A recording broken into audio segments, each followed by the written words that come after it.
Well, the single biggest issue for STF members just now is contribution rates, or the kind of low level of most of them. In the main, you're looking at a real terms decrease for most of our providers, and it's causing them problems. Earlier this year we ran a survey and we had some feedback telling us that some members are really very worried that they may have to shut up shop because the margins are just so low. We used to be able to use the 25 plus programme as a loss leader to get into companies who were unsure about apprenticeships, particularly those who wanted their older workforce trained up. Now we can't do that because there just isn't enough money. The pot's got to be bigger. We are the biggest of the 3 devolved nations and we have the smallest pot of money. I'd like to see a marketing budget. I spend an awful lot of time and money on producing leaflets, brochures, web pages, and employing people to go out in the street and find apprentices.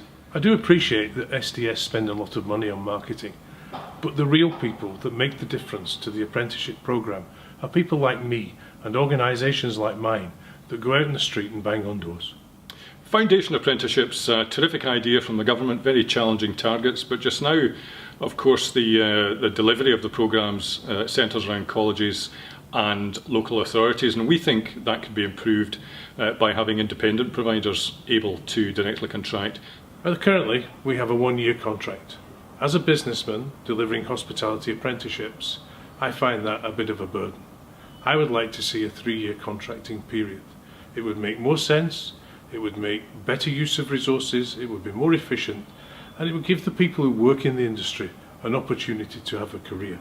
The Scottish Government undertook a piece of research on the Flexible Workforce Development Fund. It was published over the summer, and one of the long-term recommendations of that was that the delivery of the programme should be opened up to both employers and training providers. So certainly STF is behind that.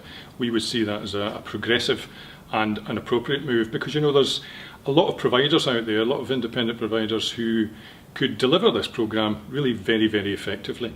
I genuinely believe that the Scottish Modern Apprenticeship Programme is the best of all of the devolved nations.